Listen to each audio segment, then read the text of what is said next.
Hello, my name is Jane. Welcome to Sleep Stories World. Close your eyes and imagine an island born from fire beneath the waves, rising through millions of years to become a paradise of emerald mountains and turquoise lagoons. Tonight, we're journeying to Tahiti, where ancient Polynesian navigators once read the stars to cross thousands of miles of open ocean, where artists came seeking inspiration, and where the rhythm of waves on coral reefs has remained unchanged for millennia. This is a story woven from facts, not fiction, atmospheric and magical, yet completely real. So settle in, get comfortable, and let us carry you gently to the Pearl of the Pacific, where the world slows down and peaceful sleep awaits. But first, let's prepare your space for rest. Ensure you're somewhere comfortably cool, dark, and quiet. If you need to adjust anything, your curtains, your temperature, your pillows, please do so now. When you're ready, lie down and let yourself settle into your bed. Feel the weight of your body being supported. You may want to cover yourself with a light blanket as your body relaxes. Now, gently close your eyes. There's nothing you need to see anymore tonight. Your only task now is to be here, allowing yourself to receive the gift of rest. Take a deep breath in through your nose and exhale slowly through your mouth. Breathe in deeply, feeling your chest expand. Breathe out, feeling your body sink deeper into your bed. In and out. With each breath, you're signaling to your body that it's safe to rest. Now, imagine being surrounded by a warm, vibrant light. This light is gentle and comforting, carrying with it a deep sense of peace and safety. As you breathe in, let this warm light fill your chest. As you breathe out, imagine it spreading gently through your upper body. Breathe in, and let the light expand through your shoulders, your arms, your back. Breathe out, and feel it filling your stomach, your neck, your head, every space within you glowing softly. If a thought comes by, acknowledge it like watching a leaf float by on a gentle stream, and then let it drift away. There will be time for those thoughts later. Now is for rest. On your next breath in, let the warm light travel downward. Feel it reach your hips, your thighs, your knees. Breathe out, and sense it flowing down to your ankles, to your toes. Every part of you now is surrounded by this gentle, warm glow. You are completely enveloped in comfort and peace. Focus on your breath and the warm light surrounding you. If your mind wanders, simply guide it back, gently, to your breath, to the light. You are safe. You are comfortable. You are exactly where you need to be. As we move into tonight's story, allow yourself to let go even more. Let the words wash over you like a gentle tide. You don't need to follow every detail. Simply receive the story as a gift, a soft companion as you journey toward sleep. And now, let us begin. In the vast blue heart of the South Pacific, where the ocean stretches for thousands of miles in every direction, there exists an island so beautiful that early European explorers believed they had found paradise itself. This is Tahiti, born from fire, shaped by water, crowned with emerald mountains, and embraced by turquoise lagoons. Tahiti rises from the depths of the Pacific like a dream made real. Let us journey together to this island sanctuary, where the world moves at the pace of ocean waves, and time itself seems to slow, inviting us into peaceful rest. Tahiti was not always here. Millions of years ago, beneath the surface of a young Pacific Ocean, deep in the Earth's mantle, a hotspot of molten rock began to stir. This volcanic hotspot, fixed in place beneath the Earth's crust, would become the birthplace of an entire archipelago. As the Pacific plate slowly drifted, moving northwest at barely 2 to 3 inches per year, the hotspot remained still, like a torch held beneath moving paper. And where the heat was most intense, the ocean floor began to crack, to split, to pour forth rivers of lava. The first eruptions happened in total darkness, under miles of ocean water. Lava bloomed in the cold deep, cooling instantly into pillowy shapes, building layer upon layer, century after century, millennium after millennium. For nearly 4 million years, the volcano grew. Slowly, so slowly, the mountain of hardened lava rose through the ocean depths. First a seamount, hidden completely beneath the waves. Then gradually, reaching toward the sunlight, until one day, perhaps 3 million years ago, the summit broke the surface. An island was born. But Tahiti as we know it today is actually 2 islands, joined together like a figure 8. The larger northwestern portion, called Tahiti Nui, meaning Big Tahiti, emerged first. The smaller southeastern portion, Tahiti Iti, or Little Tahiti, rose from the sea later, and a low isthmus of land eventually connected them, creating the distinctive shape that makes Tahiti unique among Pacific islands. The volcanic fire that created Tahiti has long since cooled. The hotspot that gave birth to this island continued its work, but the Pacific plate carried Tahiti away northwest toward its inevitable future. Today, that same hotspot creates new islands to the southeast, continuing the work it began millions of years ago. But here, on Tahiti, the volcanism is ancient history.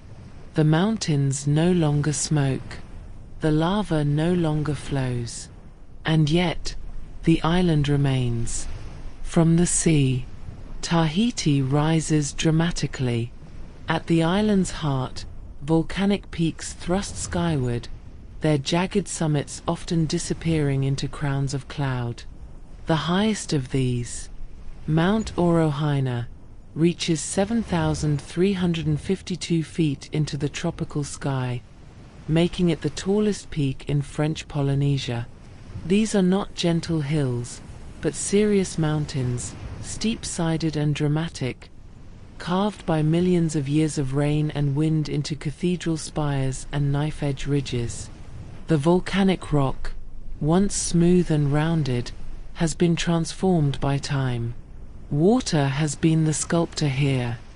Rain, falling in abundance, sometimes more than 200 inches per year in the mountainous interior, has cut deep valleys into the volcanic stone, creating sheer-walled amphitheaters and gorges of stunning beauty. Some of these valleys, carved over eons, plunge from the mountain heights straight down to the sea, their walls so steep that they remain clothed in pristine rainforest, untouched, accessible only to birds and wind. The ancient Polynesians who first arrived here looked at these mountains with reverence. They were not merely landscape, but the homes of gods, the realm of ancestors, sacred places where the earth touched the sky. Even today, when morning mist clings to the peaks, when clouds drift between the summits like slow-moving spirits, it is easy to understand why. But Tahiti is not only mountains and forest. Around much of the island, like a protective embrace, lies something equally precious, the lagoon. This is not open ocean, but a sheltered realm, a space between the island and the outer reef, where the water glows in shades of blue and green that seem almost unreal in their intensity. The lagoon exists because of the reef, a living barrier of coral that encircles much of Tahiti, built by billions of tiny creatures over thousands of years. The coral polyps, working in silent partnership with algae, extract calcium from seawater and construct elaborate skeletons, which become the foundation for more growth, more life. Over time, this becomes reef. The reef breaks the power of the open ocean swells, allowing the lagoon to remain calm, even when the Pacific beyond surges with waves. In some places, the lagoon extends half a mile from shore, creating a shallow turquoise haven where the water is warm, where the bottom is visible, where life flourishes in the gentle currents. The color of the lagoon, that impossible luminous blue, comes from the white sand bottom, reflecting sunlight back through the clear water. The depth varies, from wading pools near shore to channels deep enough for boats, and the light changes with every variation, creating an ever-shifting palette of blues. To float in Tahiti's lagoon, on a quiet afternoon, with the mountains rising green and dramatic to one side, and the white line of breaking surf marking the reef in the distance, is to understand why this island has captured human imagination for centuries. It is peace, made visible. Tahiti lies at approximately 17 degrees south of the equator, far from any continent, in the center of the world's largest ocean. The nearest continental landmass, Australia, lies more than 3,000 miles to the west. South America, more than 4,000 miles to the east. Antarctica, thousands of miles to the south. This isolation, this position far from anywhere else, has shaped everything about the island. The climate here is tropical, but tempered by ocean breezes. The trade winds, those reliable currents of air that blow from the east and northeast, arrive laden with moisture from their journey across thousands of miles of Pacific water. When these winds meet Tahiti's mountains, they rise, they cool, and they release their moisture as rain. This is why the island's interior can receive such tremendous rainfall, while the coastal areas, particularly on the leeward western side, remain comparatively dry and sunny. The temperature, moderated by the surrounding ocean, remains remarkably constant throughout the year. The warmest months, December through March, see average highs around 87 degrees Fahrenheit. The coolest months, July and August, drop only to around 83 degrees during the day. The ocean itself, that vast heat reservoir, never varies much either. Water temperatures hover between 79 and 84 degrees Fahrenheit year-round, warm enough for coral, warm enough for swimmers, warm enough to bathe the island in warmth even through the southern hemisphere's winter. This is a place of eternal summer, where the rhythm of seasons is marked not by temperature, but by rainfall, by the position of the sun, by the subtle changes in wind and wave. Though Tahiti is far from other lands, it is not empty. The forests that clothe the mountain slopes grow thick and lush, fed by abundant rain and year-round warmth. Tree ferns unfurl their fronds in the shaded valleys. Mape trees, with their distinctive clustered nuts, spread their canopies along the lower slopes. Bamboo groves rustle in the breeze. And everywhere, flowers. The tiar flower, Tahiti's most beloved bloom, opens its pure white petals and releases a fragrance that seems to embody the island itself. Sweet, gentle, unforgettable. Women tuck these flowers behind their ears, a simple gesture that has been repeated for generations. Hibiscus, in brilliant reds and yellows and pinks, bloom with extravagant abandon. Bougainvillea, introduced by later visitors, now cascades in purple and magenta over walls and fences. The birds here are fewer species than on continental lands, but they are uniquely adapted to island life. The Tahiti monarch, a small flycatcher found nowhere else on Earth, flits through the forest understory. Fruit doves, with their jewel-toned plumage, move through the canopy. And in the lagoon, life teems in abundance. Parrotfish graze on coral. Angelfish drift in pairs. Rays glide over the sandy bottom like shadows. Turtles surface to breathe, then dive again into the blue. The island, though isolated, is complete unto itself, a functioning ecosystem where every element has found its place. For millions of years, Tahiti existed without human presence. The mountains rose and eroded. The coral grew. The trade winds blew. Rain fell. Streams carved their patient paths to the sea. The lagoon glowed its impossible blue. And the island waited. It would be many millions of years after the island's birth before the first humans would arrive. But when they did come, these master navigators from the west, they would recognize in Tahiti something rare and precious. A home, a sanctuary, a place where land and sea, mountain and lagoon, earth and sky existed in such harmony that life itself seemed to move at the pace of dreams. Let us rest here for a moment, on this island emerging from ancient seas, and prepare to continue our journey into the story of the people who would find this paradise and make it their own. The island waited, alone in its ocean vastness, for countless millennia. But far to the west, across thousands of miles of Pacific water, a remarkable people were beginning one of humanity's greatest adventures. They were the Polynesians, and they were learning to read the ocean. Imagine a world without maps, without compasses, without GPS or instruments of any kind. Now imagine sailing across thousands of miles of open ocean, with only the stars above, the waves below, and generations of accumulated knowledge passed down through memory and song. This is what the Polynesian navigators accomplished. Beginning around 3,000 years ago, these master seafarers began spreading out from Southeast Asia and the islands of the Western Pacific, moving gradually eastward, discovering and settling island after island, building a maritime culture that would eventually span the largest ocean on Earth.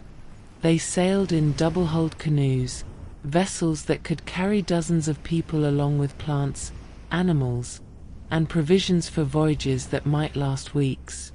These were not simple boats, but sophisticated ocean-going craft, designed with deep understanding of wind and wave. The hulls, carved from single tree trunks or built from planks lashed together with coconut fiber, were connected by a platform that provided stability in rough seas. A large triangular sail, woven from pandanus leaves, could be adjusted to catch wind from different angles.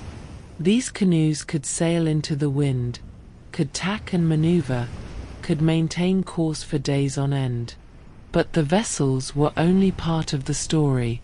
The real magic was in the navigation.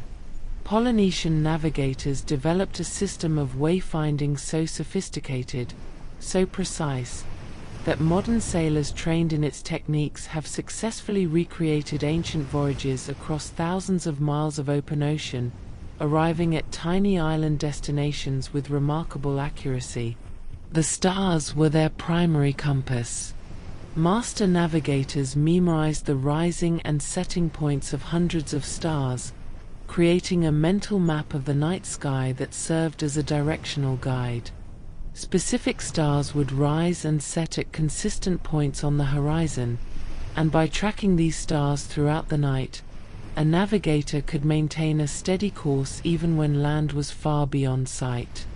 During the day, the sun provided direction, rising in the east, setting in the west, its path across the sky shifting subtly with the seasons. But the navigators read far more than just the sky. They studied the swells, the long, regular undulations of the ocean that travel for hundreds of miles from distant storms.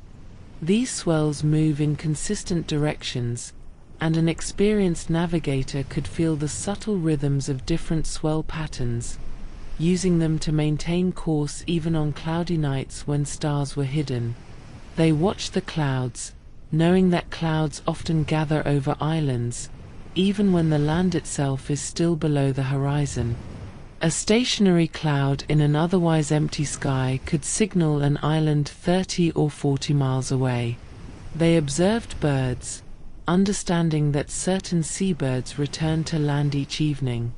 By watching the flight direction of terns and nardis in late afternoon, navigators could determine the direction of nearby islands. They even studied the color of the water, the types of floating debris, the presence of certain fish species, each detail adding to their understanding of where they were and where they were going. This knowledge, accumulated over generations, was not written down. It was memorized, practiced, passed from master to apprentice through years of training. Star paths were encoded in chants. Wave patterns were learned by feeling. The color of water at different depths, the smell of land carried on the wind, the behavior of clouds at dawn, all of this became part of a navigator's living library. Using these skills, Polynesian voyagers began the settlement of the Pacific Islands. First, they populated the islands closer to Southeast Asia, places like Fiji and Tonga and Samoa, establishing communities that would become the ancestral homelands of Polynesian culture. Then, around 1,500 to 2,000 years ago, some groups began pushing farther east, into the vast unknown of the open Pacific. This required extraordinary courage. Sailing west from Samoa or Tonga, a navigator knew that even if they found nothing, the prevailing winds would eventually allow them to return home. But sailing east, against those same prevailing winds, meant committing to the journey. If no land was found, returning home would be difficult, perhaps impossible. And yet, they sailed. Perhaps they had seen birds flying from the east. Perhaps they had observed clouds on the distant horizon. Perhaps they had encountered debris from unknown lands floating in the currents. Or perhaps they simply trusted that in an ocean so vast, there must be more islands to discover. Whatever drove them, these navigators loaded their canoes with carefully chosen cargo. Taro plants, for cultivating in new soil. Breadfruit cuttings, to establish new groves. Coconuts, for planting. Pigs, chickens, dogs. Everything needed to establish a new home, in a place they had never seen. And they sailed east, into the heart of the Pacific. Sometime between 300 and 800 CE, the exact date lost to the mists of time, a voyaging canoe, or perhaps several canoes, arrived at Tahiti. After weeks at sea, after sailing through endless days and nights of open ocean, the navigators would have seen the signs. First, perhaps, the clouds gathering over the high mountains, visible from 50 or 60 miles away. Then, birds flying in the late afternoon, heading toward land to roost. Then, the color of the water changing, from the deep blue of the open ocean to lighter shades. And finally, the island itself, rising from the sea, its mountains impossibly green, its lagoon glowing turquoise, its reef marking the boundary between the wild ocean and the protected shore. They had found land. But more than that, they had found a paradise. The first settlers came ashore, probably through a pass in the reef where the water ran deep enough for their canoes. What they found must have seemed like a gift. The valleys provided fresh water streams, essential for any settlement. The soil, enriched by millions of years of volcanic weathering, was fertile and ready for planting. The lagoon teemed with fish. The reef provided shellfish and octopus. The forests offered materials for building and carving. The climate, warm year-round, meant no harsh winters to endure. And the land was empty, uninhabited, waiting for people to make it home. The settlers began the work of establishing their society. They planted the taro and breadfruit they had carried so carefully across the ocean. They built homes using wood from the forests and thatch from palm fronds. They established fishing grounds in the lagoon and reef. They brought with them not just plants and animals, but an entire culture. The Polynesian language they spoke would evolve over generations into Tahitian, but the core vocabulary would remain recognizably related to the languages of Samoa, Tonga, and Hawaii, all descendants of that ancient mother tongue. They brought their stories, their gods, their understanding of the world. The god Oro would become central to Tahitian spirituality. Tararoa, the creator god who existed before all things. Tain, god of the forest. Tangaroa, god of the sea. They brought their social structures, the complex system of chiefs and commoners, of sacred protocols and daily life, of family obligations and communal responsibilities. And they brought their art, their love of dance and chant, their skill in carving and tattooing, their aesthetic sensibility that found beauty in pattern and proportion. All of this, carried in memory and practice, was transplanted to Tahitian soil. The settlement grew and flourished. Over the generations, the population expanded. Families established themselves in different valleys, each claiming territory with access to mountain slopes for farming, valleys for habitation, and reef and lagoon for fishing. The island's geography, with its dramatic mountains and separate valleys, encouraged the development of distinct communities, each with its own identity. The settlers developed sophisticated agricultural systems. They created terraced gardens for taro, the starchy root crop that would become a staple food. They cultivated breadfruit trees, which would provide abundant harvests. They grew bananas, sweet potatoes, and yams. In the shallow waters of the lagoon, they built fish traps, stone enclosures that would trap fish with the changing tides. They became expert at fishing the reef, understanding the habits of different species, knowing where to find octopus hiding in rocky crevices, where parrotfish would graze, where larger fish could be caught beyond the reef's edge. They developed distinct crafts. Men carved canoes from the trunks of tamanu trees, shaping the hulls with stone adzes, creating vessels both beautiful and functional. Women made tapa cloth, pounding the inner bark of certain trees into sheets, which could be decorated with natural dyes. The art of tattooing, brought from their ancestral islands, flourished here. Intricate geometric patterns were tapped into the skin using bone combs and natural inks, marking important life transitions, indicating social status, telling the story of a person's achievements and lineage. And the culture of voyaging, though perhaps less urgent now that a home had been found, did not disappear entirely. From Tahiti, new expeditions would eventually launch, sailing north to discover and settle the distant islands of Hawaii, perhaps around 1,000 to 1,200 years ago, and east, to the remote reaches of Rapa Nui, Easter Island, one of the most isolated inhabited places on Earth. Tahiti became not just a destination, but a waypoint, a launching place, a center of Polynesian culture in the heart of the Pacific.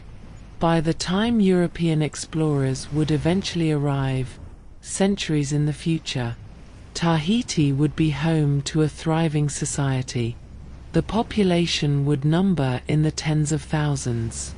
Chiefs would rule different districts, presiding over complex social hierarchies. Priests would maintain the sacred sites, the marae, stone platforms where ceremonies honored the gods and ancestors.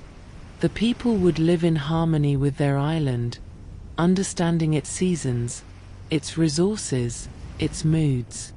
They would know which fish spawned when, which fruits ripened in which months, when the trade winds shifted, when to plant and when to harvest. They would gather for festivals and ceremonies. They would dance the Ori Tahiti, movements telling stories of gods and heroes, of voyages and battles, of love and loss. They would chant their genealogies, memorizing the names of ancestors stretching back through countless generations, maintaining the thread that connected them to the navigators who first found this island. They would create beauty in their carvings, their tattoos, their gardens, their canoes. And all the while, the island cradled them in its embrace. The mountains caught the rain that fed the streams. The reef protected the lagoon. The trade winds cooled the tropical heat. The breadfruit trees bore their abundant fruit. The lagoon offered its fish. For nearly 1,000 years, perhaps more, this society would develop and thrive, largely unknown to the rest of the world. The island had its people now, and the people had their island, a relationship of mutual belonging that would define Tahitian life, even as the wider world, unknowing, slowly moved toward an age of exploration that would eventually bring new visitors from impossibly distant lands to these shores.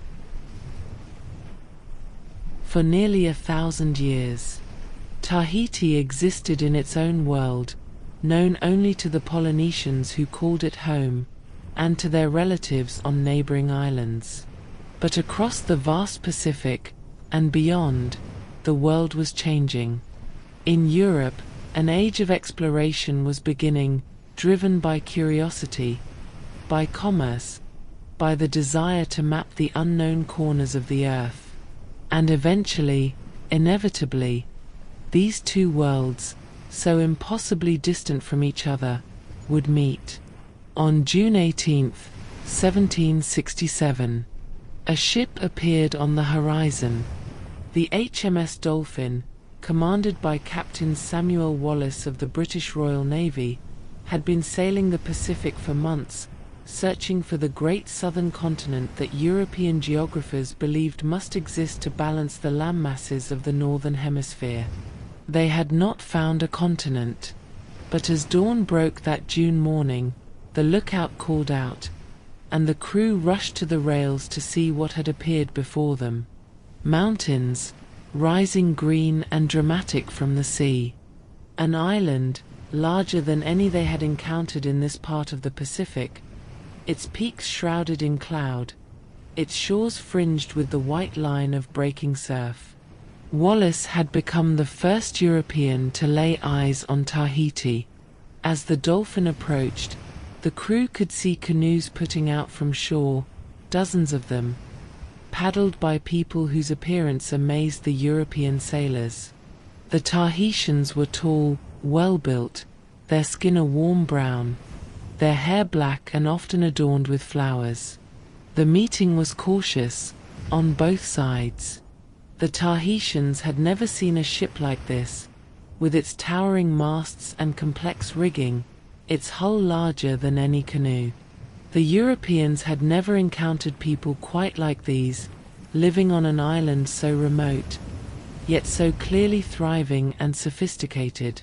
After some initial tensions, and one unfortunate conflict, relations improved. Wallis claimed the island for King George III of England, naming it King George's Island, though this name would not endure. The Dolphins stayed for 5 weeks, during which the crew traded with the Tahitians, repaired their ship, and recovered from the scurvy that had plagued them during their ocean crossing. Then they departed, sailing west, carrying news of their discovery back to Europe. But the isolation of Tahiti had ended forever. Less than a year later, in April 1768, another European ship arrived at Tahiti. This was the Boudeuse, commanded by Louis-Antoine de Bougainville, a French explorer who was circumnavigating the globe. Bougainville had no knowledge of Wallis's earlier visit, and believed himself to be the first European to discover the island. He was enchanted. Bougainville stayed for just 9 days, but in that brief time, he fell completely under Tahiti's spell. The island's beauty, the apparent ease and abundance of life there, the friendliness of the people, all of this created in his mind an image of paradise.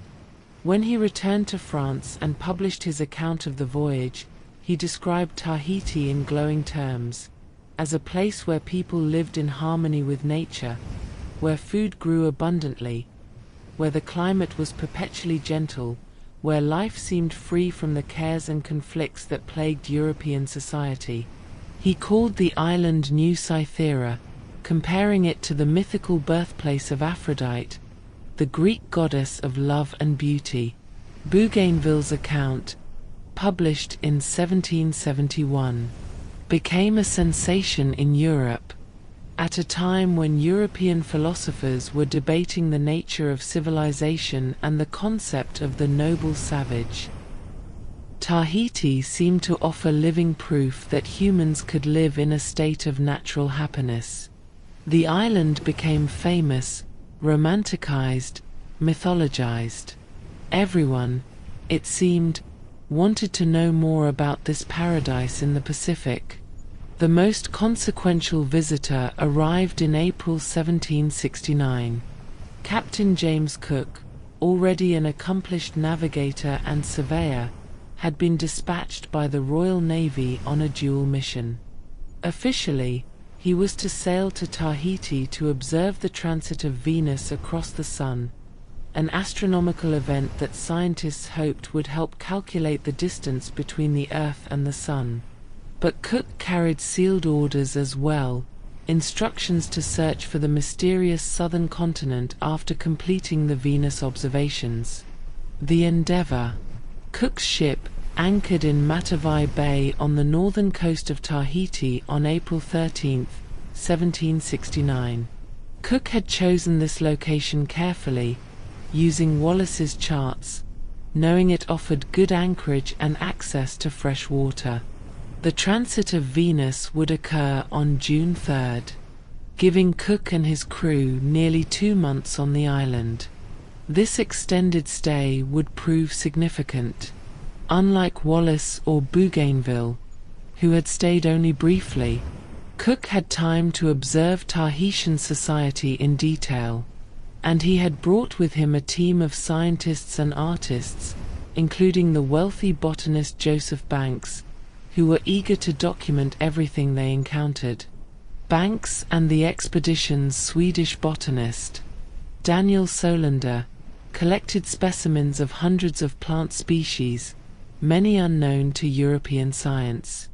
The expedition's artists, including Sidney Parkinson, created detailed drawings of plants, fish, birds, and scenes of daily life.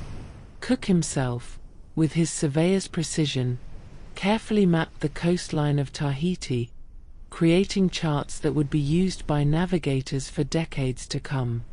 But perhaps more importantly, Cook and his crew developed relationships with individual Tahitians. They met Pomare I, who would become a powerful chief. They were assisted by a priest named Tupaya, a man of remarkable knowledge who understood navigation, geography, and the relationships between the various Pacific island groups. Tupaya would eventually join Cook's voyage, serving as interpreter and guide as the Endeavour explored other islands.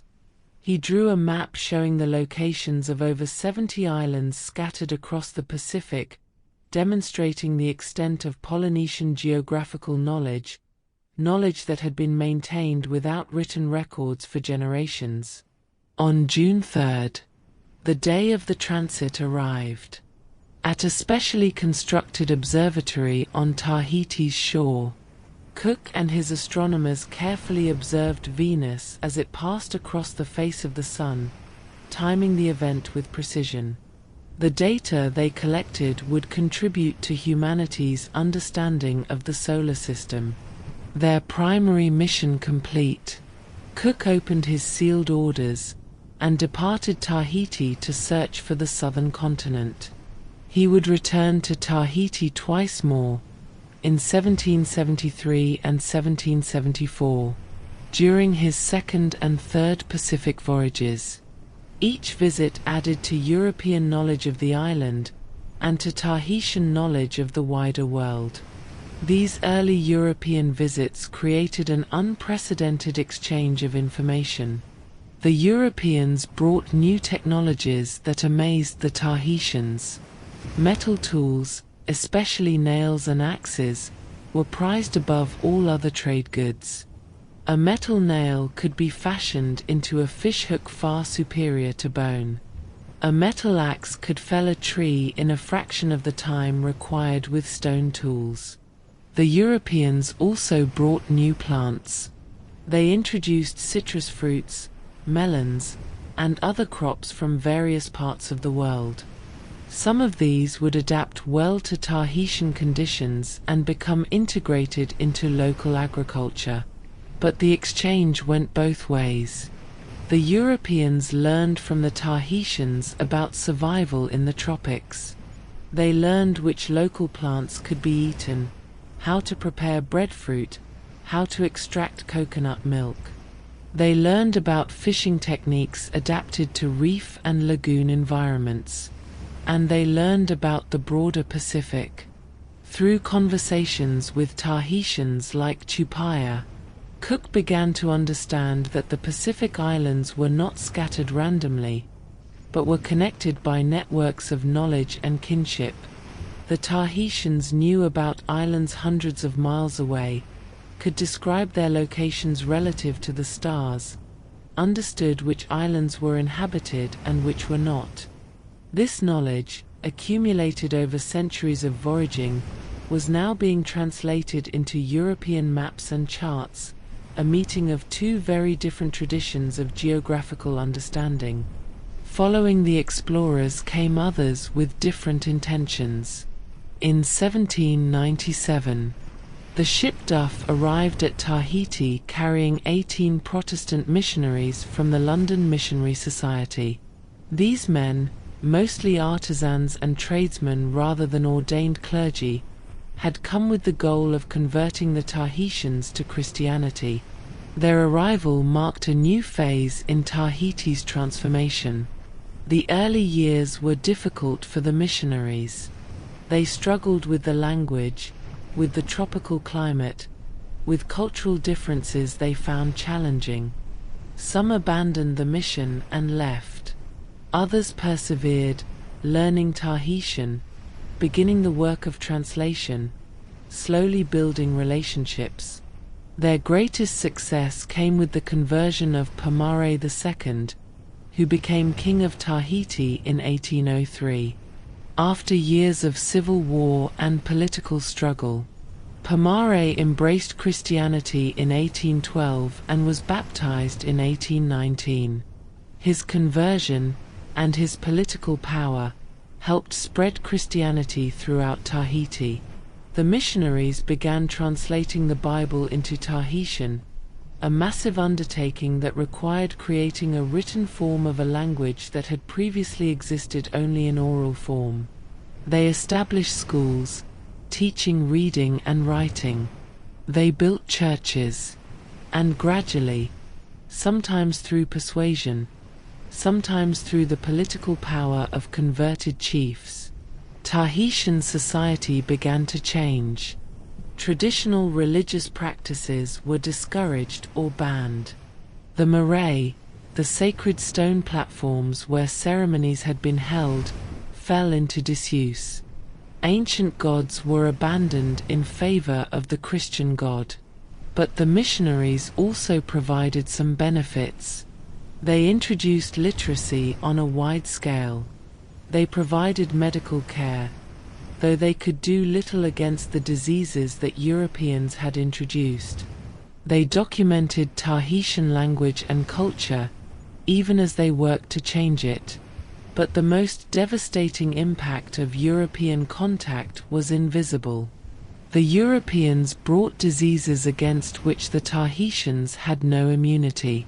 Influenza, measles, smallpox, typhoid, and other illnesses swept through the population in waves. Captain Cook had estimated the population of Tahiti at around 40,000 people during his first visit in 1769. By 1797, when the missionaries arrived, the population had already declined noticeably. By the 1820s, estimates put the population at around 8,000 to 9,000 people, a catastrophic decline of nearly 80% in just over 50 years. Entire families were wiped out. Communities that had existed for generations disappeared. Traditional knowledge, held by elders who died before they could pass it on, was lost forever. The demographic collapse was compounded by social disruption. Wars between different factions vying for power, often armed with European weapons, added to the death toll. The abandonment of traditional practices, sometimes including agricultural techniques, disrupted food production. The Tahiti that had thrived in isolation for 1,000 years was being transformed by forces its people could not fully control. And yet, the Tahitians adapted, survived, persevered. They learned to navigate this new reality, adopting what was useful from European culture while maintaining threads of their own traditions. They learned to read and write their own language. They incorporated new crops and tools. They found ways to be both Tahitian and part of a wider world. By the 1830s, Tahiti had become a regular stop for ships crossing the Pacific. Whalers called at Papeete, the harbor settlement that was growing into a town on the northwest coast. Merchant vessels stopped to trade. More missionaries arrived. French Catholic missionaries joined the earlier Protestant groups, adding a new dimension to the religious transformation.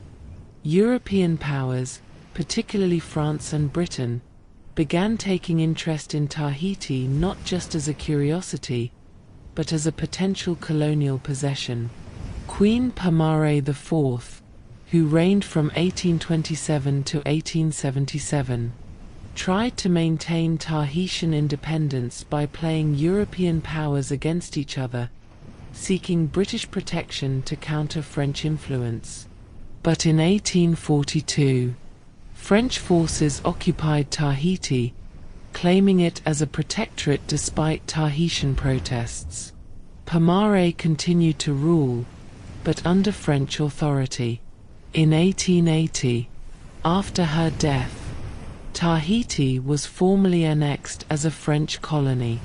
The island's political independence, like so much else, had been swept away by forces from across the sea.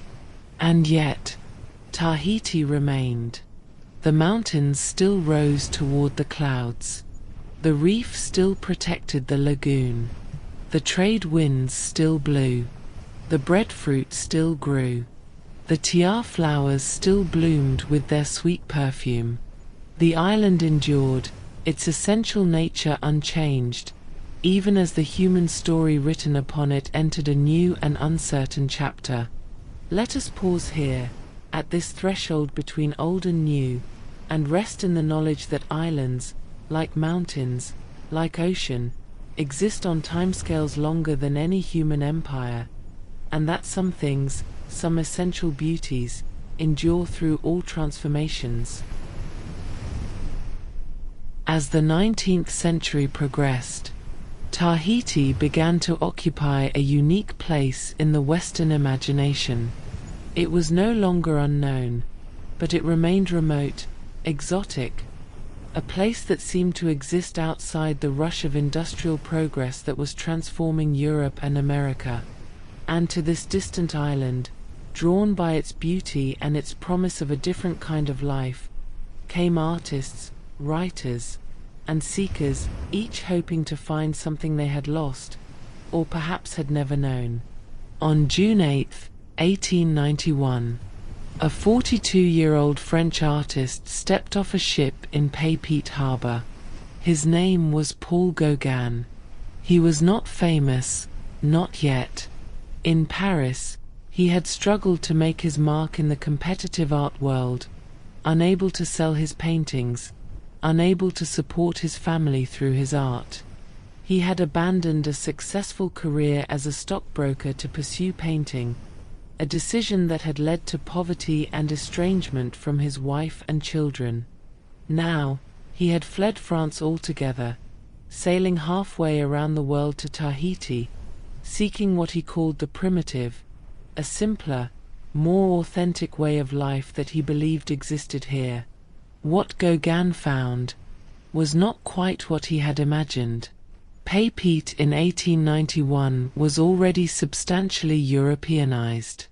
There were colonial administrators, churches, shops, a bustling harbor where trading vessels came and went. Many Tahitians wore European-style clothing. French was spoken alongside Tahitian. The ancient religious practices had been suppressed. Disappointed by the colonial town, Gauguin moved to the more rural district of Mataya, about 45 kilometers from Papeete, where life moved at a slower pace and Tahitian traditions remained more visible. And there, despite his romantic misunderstandings of Tahitian culture, despite his troubled personal life and often exploitative behavior, Gauguin began to paint. The paintings Gauguin created in Tahiti would change art history. He worked with bold, flat areas of color, purples and oranges and deep greens, hues that seemed to vibrate with tropical intensity. He simplified forms, reducing landscapes and figures to their essential shapes, creating compositions that felt both decorative and deeply emotional. His subject matter was Tahitian life as he observed it, and as he imagined it. Women sitting beneath breadfruit trees, figures resting in the shade, the bright flowers, the deep shadows, the quality of light that seemed so different from the grey skies of Paris. But Gauguin also painted his own mythology of Tahiti, incorporating ancient Polynesian gods and symbols, creating a vision of the island that mixed observation with fantasy, present reality with an imagined past. He painted works like Ie Arana Maria, which depicted the Annunciation in a Tahitian setting, with Tahitian figures replacing the traditional European imagery of the Virgin Mary. He painted Monaro Tupapau, or the Spirit of the Dead Watching, a work that combined Tahitian beliefs about ancestral spirits with his own artistic vision. These paintings were not documentary records. They were Gauguin's interpretation, his response to the island, filtered through his artistic sensibility and his need to create something radically different from the academic art that dominated European galleries. During his first stay in Tahiti, which lasted from 1891 to 1893, Gauguin produced nearly 80 paintings, along with numerous drawings and woodcuts. When he returned to France in 1893, he brought these works with him, hoping they would finally bring him the recognition he craved. The reception was mixed. Some critics dismissed his work as crude and primitive. Others found it fascinating, a bold new direction in art. Gauguin held an exhibition, which was not a financial success. He struggled again in Paris, feeling alienated from French society, longing to return to what he now considered his true home. In 1895, he sailed back to Tahiti, and except for one brief return to France, he would spend the rest of his life in French Polynesia. Gauguin died in 1903, in the Marquesas Islands, far from the art world capitals where his influence would eventually be felt. At the time of his death, he was still largely unrecognized, still struggling with poverty and illness, still convinced that the world had failed to understand his genius. But in the decades after his death, Gauguin's reputation grew. His bold use of color influenced the Fauvism movement in France. His willingness to abandon realistic perspective, to flatten forms and use color expressively rather than descriptively, helped pave the way for modern art. Artists like Henri Matisse, Pablo Picasso, and countless others studied his work and learned from his innovations. And his paintings of Tahiti, however problematic their creation, however mixed with fantasy and misunderstanding, became some of the most recognizable images in Western art. Today, paintings that Gauguin could not sell during his lifetime fetch tens of millions of dollars at auction. His work hangs in the world's greatest museums. His artistic legacy is secure. But his time in Tahiti left another legacy, more ambiguous. Gauguin helped cement in Western imagination a particular vision of the South Pacific, a paradise of color and warmth and sensuality, a place outside of time, a refuge from modern civilization. This romanticized vision, what some scholars now call the Gauguin myth, influenced how generations of Westerners would view Tahiti and the Pacific Islands. It encouraged tourism. It shaped literature and film. It created expectations and stereotypes that Pacific Islanders are still navigating today. The real Tahiti, complex, changing, adapting to colonialism while maintaining cultural identity, was often obscured by the fantasy. Gauguin was not the only artist or writer drawn to Tahiti. In 1888, 3 years before Gauguin's arrival, a young American writer named Henry Adams visited Tahiti. Adams, grandson and great-grandson of U.S. presidents, was traveling the Pacific after the death of his wife, seeking distraction from grief. He spent time in Tahiti learning about Polynesian culture and mythology, collecting oral histories, documenting traditions that were rapidly disappearing as Western influence increased. His writings would help preserve knowledge of ancient Tahitian beliefs and practices. The French naval officer and writer Pierre Loti visited in 1872, and his romantic novel The Marriage of Loti, published in 1880, helped popularize the image of Tahiti as a place of exotic romance and adventure. Robert Louis Stevenson, the Scottish author famous for Treasure Island and Dr. Jekyll and Mr. Hyde, sailed through French Polynesia in 1888 during his South Pacific wanderings. Though he settled in Samoa rather than Tahiti, his writings about the Pacific Islands introduced countless readers to this part of the world. The American writer Jack London visited Tahiti in 1907 during his own Pacific voyage aboard the Snark. He wrote short stories set in the islands, adding his voice to the growing literature of the South Pacific. Each visitor, each writer, each artist brought their own perspective, their own needs and dreams, projecting them onto the island they found.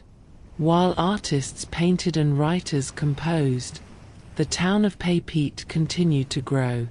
By the early 20th century, it had become the undisputed center of Tahiti, a small but functioning colonial town with a harbor, a marketplace, government buildings, churches, and a growing population. The waterfront, where fishing canoes and trading schooners anchored side by side, became the heart of commercial life. The market, or La Marche, was a gathering place where Tahitians from different districts came to sell fish, fruit, vegetables, flowers, and handicrafts. Chinese immigrants, brought to French Polynesia as labourers, had established themselves as merchants and shopkeepers. They introduced new crops like vanilla, which would become an important export. Their influence added another layer to Tahiti's increasingly multicultural society. The French administration built roads, connecting different parts of the island. They established a postal system. They created infrastructure for the colonial economy. But even as Papeete modernized, traditional ways persisted in the more rural districts. Families still fished the reef and lagoon. They still grew taro and breadfruit. They still gathered for celebrations where the old dances were performed, where the Tahitian language was spoken without French interference, where cultural memory was maintained and passed down. Tahiti was becoming two places simultaneously, a colonial outpost connected to France, and a Polynesian island where ancient patterns of life continued beneath the surface of change. In 1914, the first commercial tourist ship arrived in Tahiti. This was something new, not explorers or missionaries or colonial officials, but people traveling purely for pleasure, seeking the tropical paradise they had read about in books, seen in paintings, imagined in daydreams. The tourism industry would remain small through the early decades of the 20th century. Tahiti was simply too remote, too difficult to reach, for mass tourism to develop. But the idea had been planted. The island's beauty, its climate, its exotic appeal to Western visitors, could be commodified. Paradise could be sold. In 1935, the first luxury hotel, the Hotel Stewart, opened in Papeete. It catered to wealthy travelers arriving on ocean liners, offering them a taste of tropical luxury, guided tours to scenic spots, opportunities to purchase Tahitian handicrafts, and experiences carefully curated to match their expectations of paradise. Local Tahitians found new roles in this emerging economy, as guides, as dancers performing for tourists, as craftspeople creating souvenirs. It provided income, but it also meant performing a version of Tahitian culture that was often simplified or romanticized to appeal to foreign visitors. The line between authentic culture and cultural performance began to blur. Even Tahiti's remoteness could not keep it entirely separate from global events. When World War II began in 1939, French Polynesia found itself aligned with the Free French forces under Charles de Gaulle rather than the Vichy government that collaborated with Nazi Germany. In 1942, American forces arrived in Tahiti and other islands of French Polynesia, establishing bases as part of the Pacific War effort.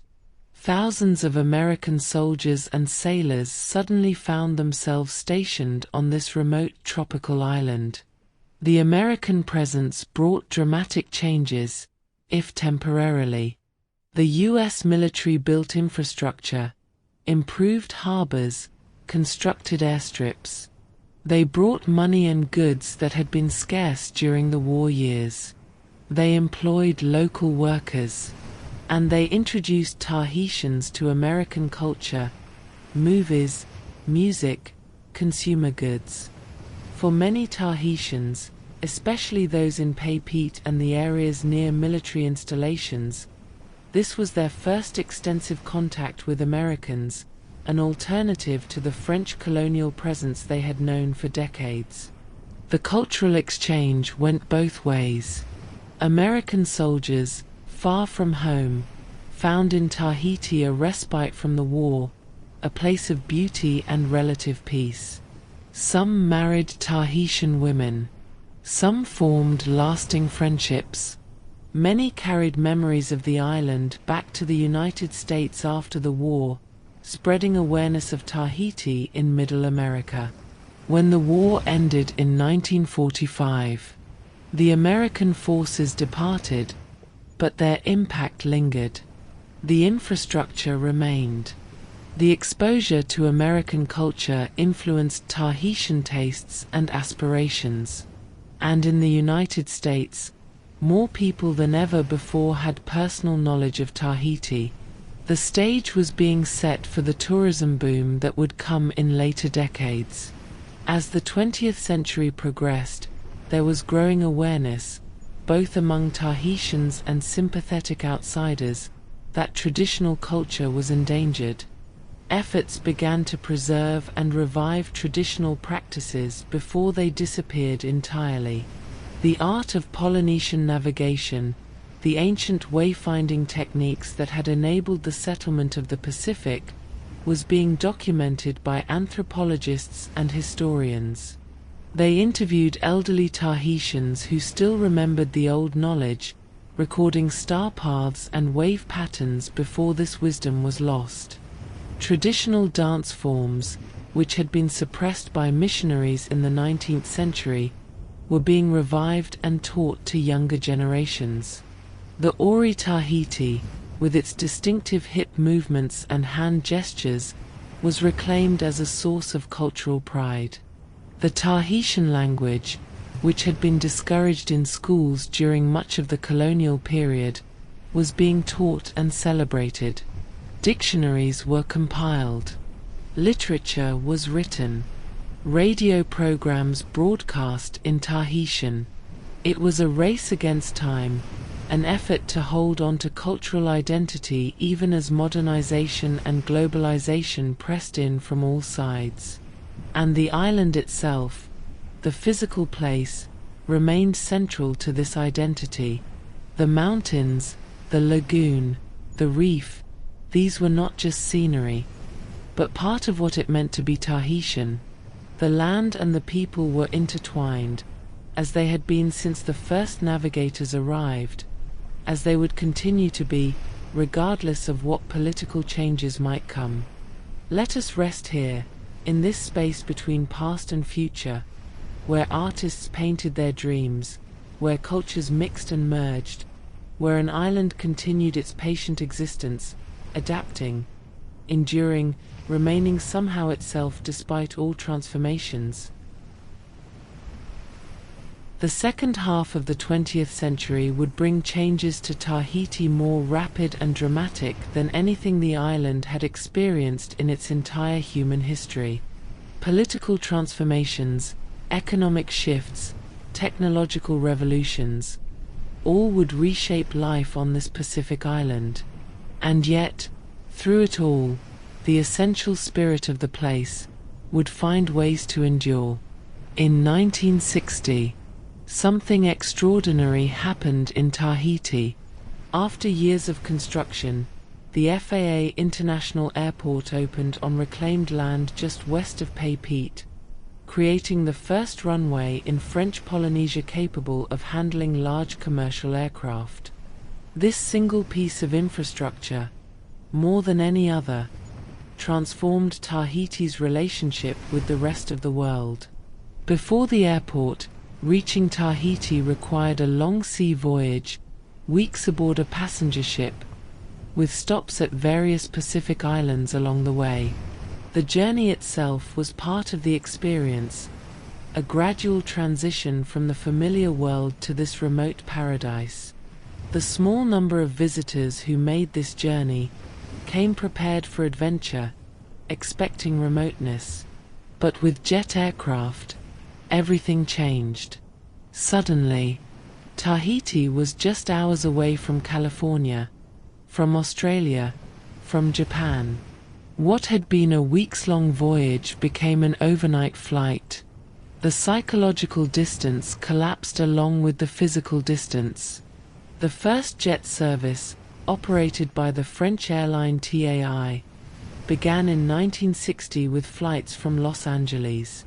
Soon, other airlines added routes. The number of visitors began to climb steadily. In 1961, approximately 4,000 tourists visited Tahiti. By 1970, that number had grown to over 40,000 annually. The age of mass tourism had arrived, and Tahiti would never be quite the same.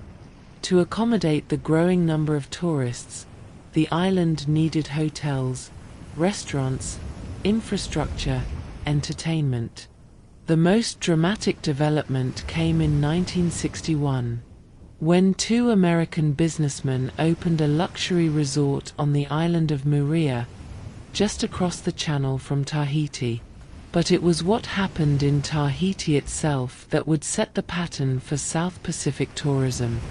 In 1968, the Hotel Tahiti, a modern high-rise hotel, opened near downtown Papeete. This was followed by other hotels along the west coast, each trying to capture the perfect balance between modern comfort and tropical ambience. But the real innovation came with the development of the overwater bungalow. While overwater structures had long been part of traditional Polynesian architecture, using them for tourist accommodation was new. The concept was pioneered in the Society Islands in the 1960s, creating a type of accommodation that would become synonymous with luxury tropical tourism worldwide.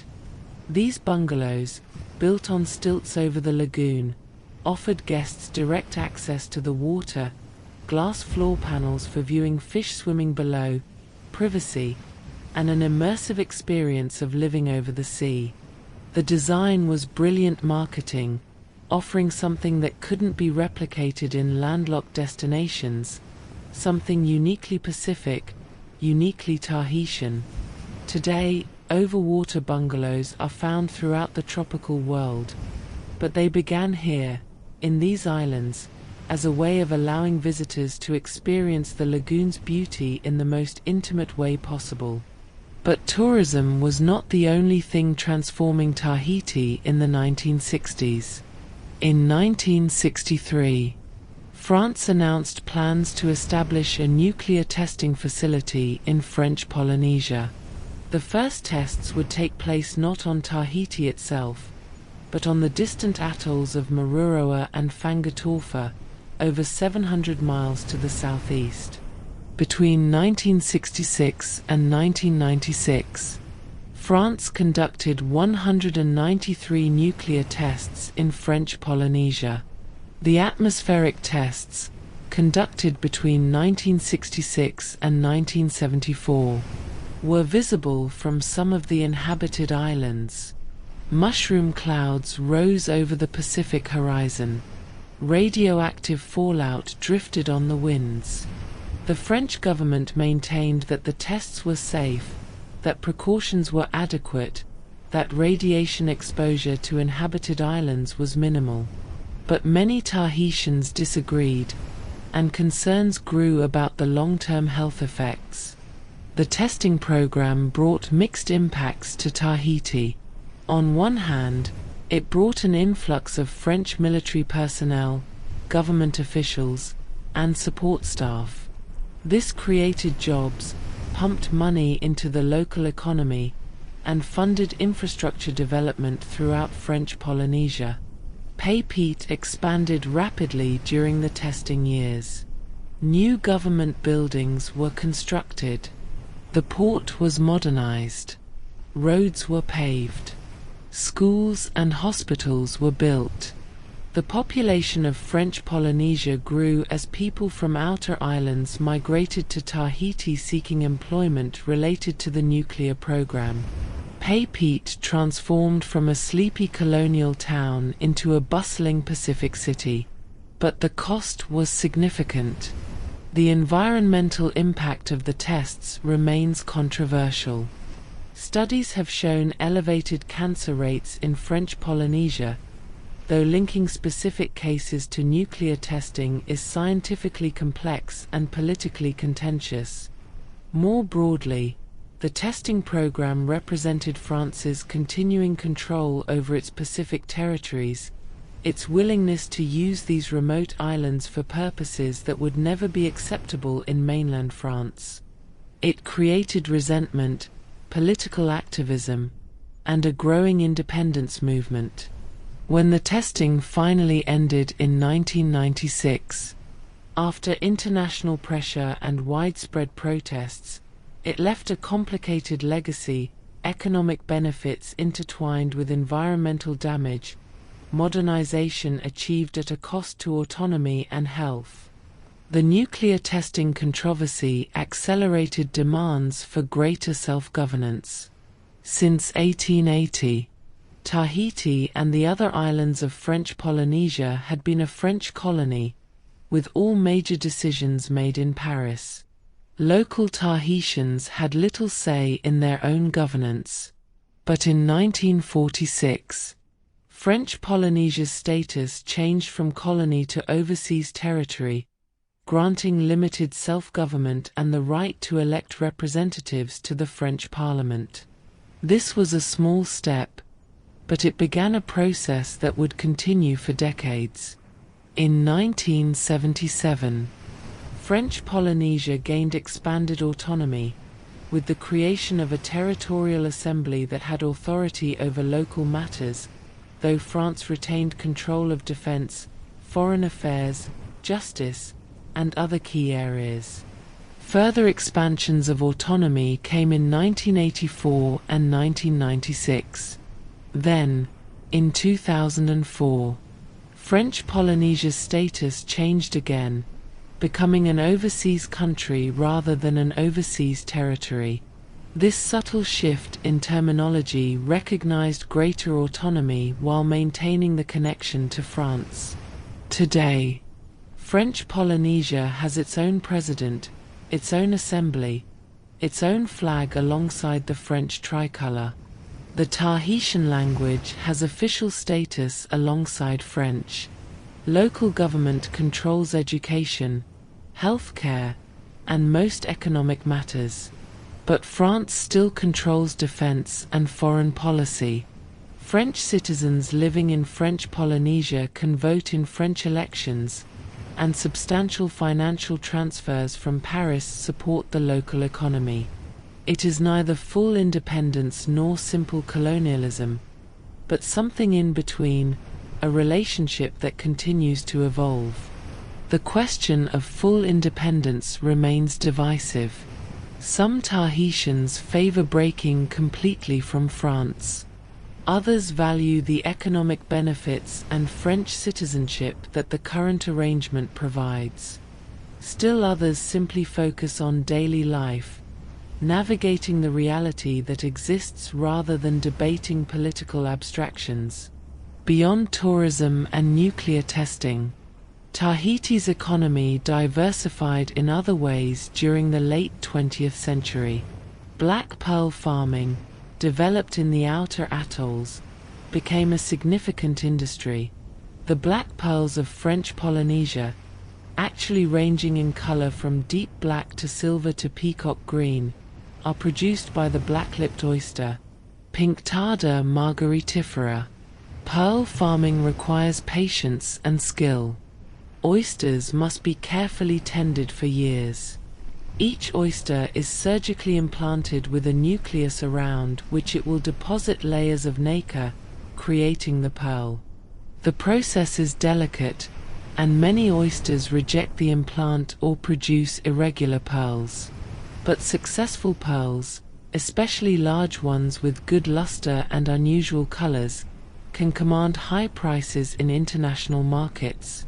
By the 1990s, black pearl exports were earning French Polynesia over $200 million annually, making them one of the territory's most valuable exports. Vanilla, introduced by Chinese immigrants in the early 20th century, also became commercially important.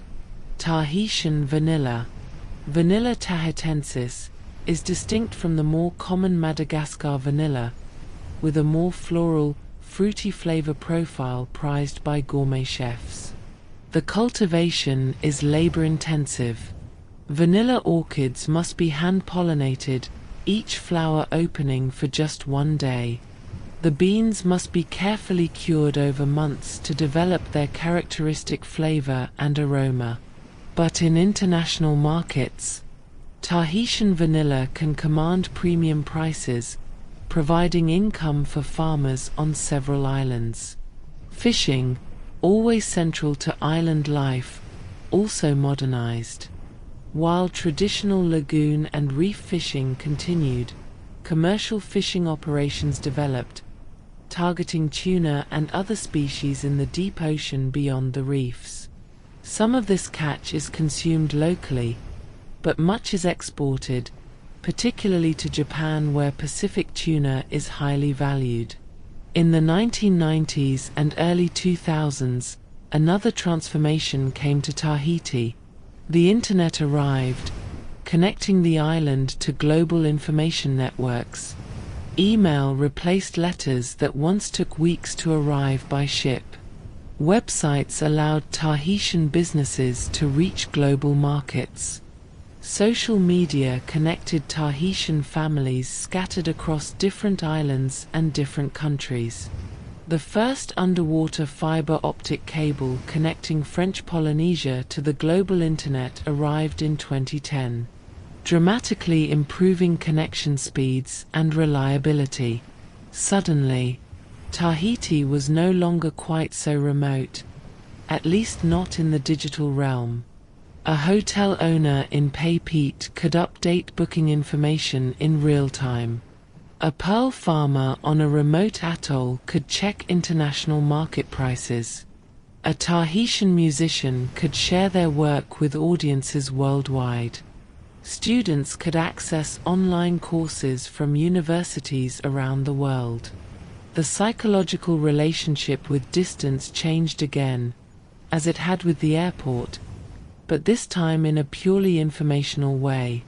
You could still only reach Tahiti by plane or boat, still needed hours of flight time, but you could be in constant communication with the island, could see it through webcams, could follow Tahitian social media, could maintain relationships across the distance in ways that would have seemed like magic to earlier generations. As Tahiti modernized, concerns about cultural preservation intensified.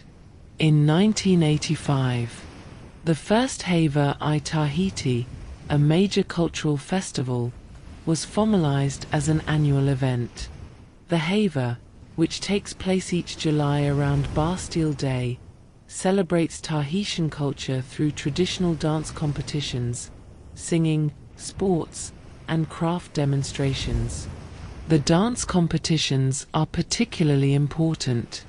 Groups spend months preparing, creating elaborate costumes, choreographing performances that tell traditional stories, training dancers in the precise movements and rhythms of Ori Tahiti. These competitions have helped maintain and revive traditional dance forms. Young Tahitians who might otherwise have little connection to their cultural heritage learn ancient movements, wear traditional costumes, participate in communal artistic expression. The Hava has become a focal point for cultural pride, a statement that Tahitian culture is not just a tourist attraction or a relic of the past, but a living tradition. Similarly, efforts to promote the Tahitian language intensified. Schools began offering more instruction in Tahitian alongside French. Books and magazines published in Tahitian. Radio and television programs broadcast in the language. In 1996, the Académie Tahitienne was established to standardize and promote the Tahitian language, developing consistent spelling and grammar rules, creating new vocabulary for modern concepts, and generally working to ensure the language could function in the contemporary world. These efforts have had mixed success. French remains dominant in government, business, and higher education. Many young Tahitians are more comfortable in French than Tahitian, but the language survives, and the commitment to preserving it has never been stronger. With development came increasing awareness of environmental challenges. The coral reefs, which protect the lagoons and support countless species, face threats from pollution, coastal development, and climate change. Rising ocean temperatures cause coral bleaching, where stressed corals expel the symbiotic algae they need to survive. Overfishing in some areas has depleted fish stocks. Coastal development has destroyed some traditional fishing grounds and altered water flow patterns in lagoons. Invasive species, brought accidentally on ships or deliberately introduced, have disrupted native ecosystems.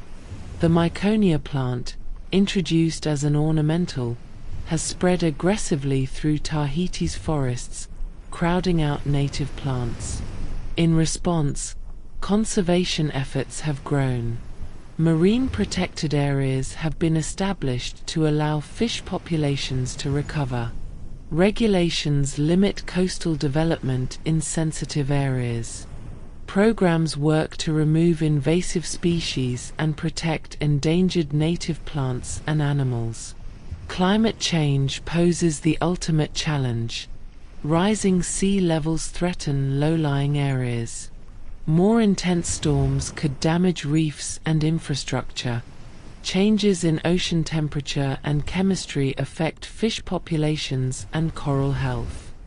These are global problems requiring global solutions, but Tahiti and French Polynesia are working to adapt, to protect what they can, to maintain the environmental health that makes the islands so special.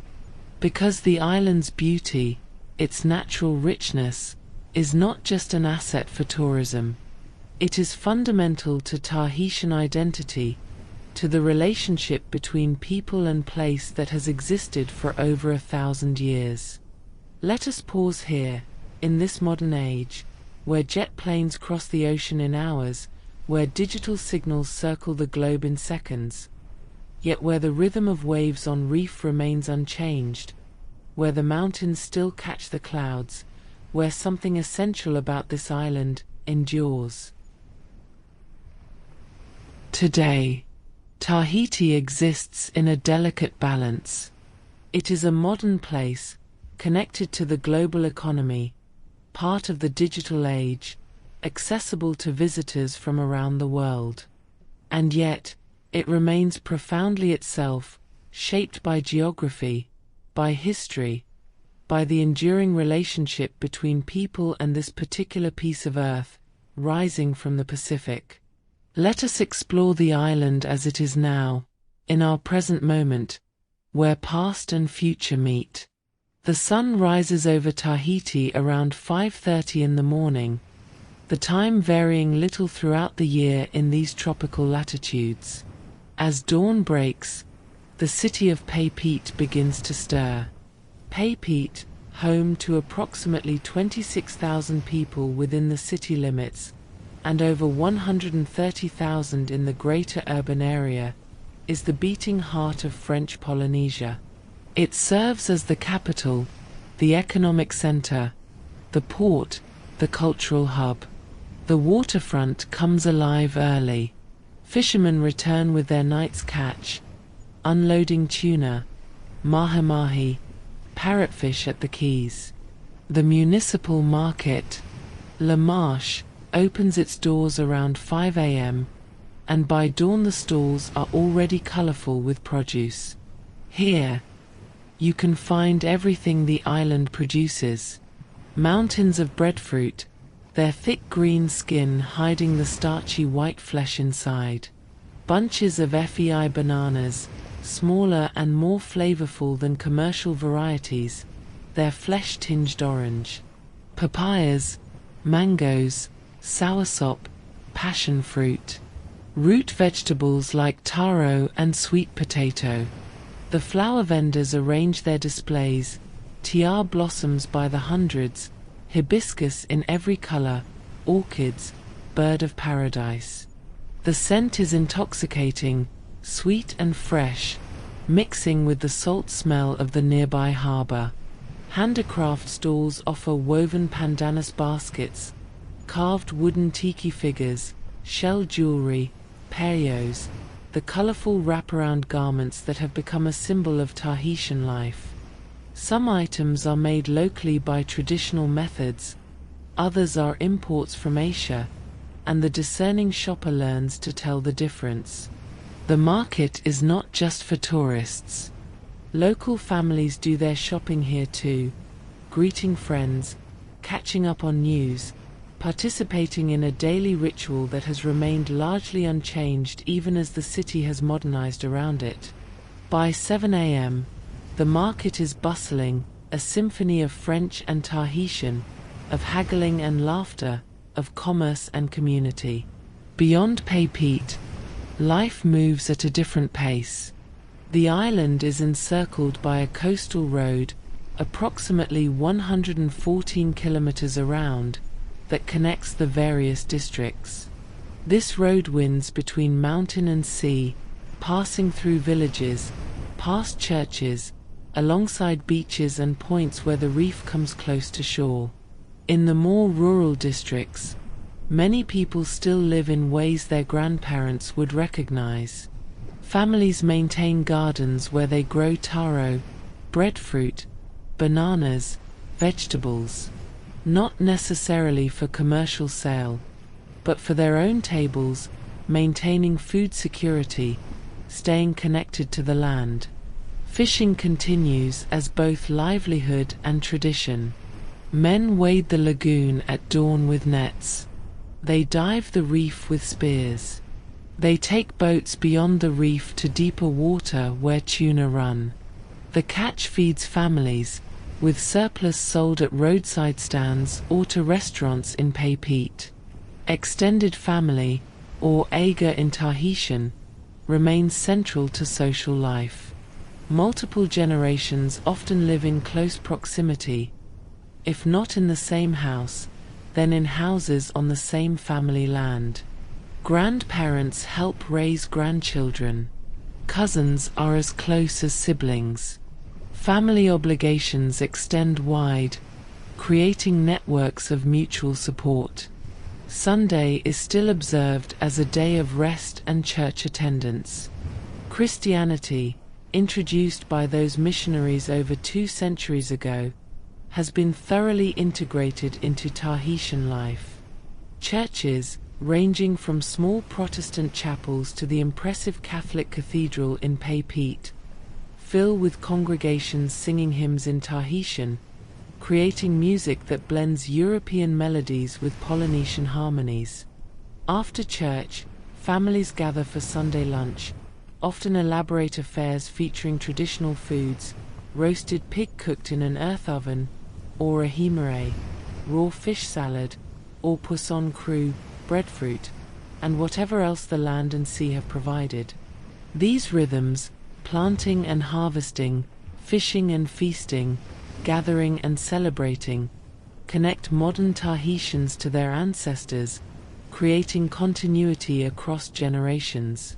But life in modern Tahiti is not simple, and economic challenges create stress. The cost of living in French Polynesia is among the highest in the world. Almost everything must be imported, from fuel to food to manufactured goods, and shipping costs add substantially to prices.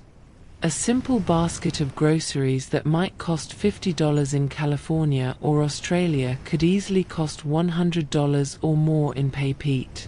Housing is expensive. Electricity costs are high. The average monthly salary is modest, roughly equivalent to 1,800 to 2,000 euros, or about $1,900 to $2,100 US dollars for many workers. This creates pressure. Young people, unable to find well-paying jobs, sometimes leave for France or New Zealand or Australia, seeking opportunities not available at home. This brain drain, the loss of educated young people, weakens the local economy and fragments families. French Polynesia depends heavily on financial transfers from France, over €1 billion annually in direct transfers and another billion in spending by French military and civil service personnel stationed in the territory. This money supports the local economy, funds government services, maintains infrastructure, but it also creates dependency. The islands cannot currently support themselves economically without French assistance. This reality complicates discussions of independence, because full sovereignty would require replacing French funding with local revenue, a daunting challenge for a small island economy. Tourism provides critical income, employing thousands directly in hotels, restaurants, tour operations, and indirectly in many other sectors. In 2019, before the COVID-19 pandemic, French Polynesia received approximately 240,000 visitors, contributing significantly to the economy. But tourism is also vulnerable. Economic downturns in source countries reduce visitor numbers. Natural disasters can close hotels. Pandemics, as the world learned, can shut down international travel entirely. The challenge is diversification, developing economic activities beyond tourism and French transfers, while preserving the environmental and cultural qualities that make Tahiti special. Education in French Polynesia follows the French system, with instruction primarily in French, though Tahitian language classes are also offered. The University of French Polynesia, established in 1987, is located in Faa, near Papeete. It offers undergraduate and graduate programs in various fields, from Pacific Island studies to business to science, serving approximately 3,500 students. But for advanced degrees in many fields, students must travel to France, Australia, or New Zealand. This creates both opportunity and difficulty. Those who go abroad gain education and experience, but many do not return, settling in places with more economic opportunities. Those who do return often find limited positions available that match their qualifications. The territory has made efforts to expand educational opportunities. Vocational training programs teach skills relevant to the local economy, hospitality management, boat building, pearl farming, sustainable agriculture. Distance learning, enabled by improved internet connectivity, allows some students to pursue degrees from foreign universities while remaining in Tahiti. And there are success stories. Tahitian entrepreneurs have built successful businesses. Tahitian artists, musicians, and writers have gained international recognition. Tahitian scientists contribute to research on coral reefs, climate change, and Polynesian navigation. The talent exists. The challenge is creating enough opportunities to retain that talent locally. Tahitians are increasingly aware that their environment is both their greatest asset and their greatest responsibility. In 2002, French Polynesia created the largest marine protected area in the world at that time, the Toau Marine Protected Area, though it has since been surpassed by other nations. But this demonstrated commitment to ocean conservation. In 2018, French Polynesia created a massive marine managed area encompassing nearly 2 million square miles of ocean, roughly the size of Western Europe. While not a complete no-take reserve, the area has regulations designed to protect marine life and ensure sustainable fishing. Coral reef monitoring programs track the health of reefs around Tahiti and other islands.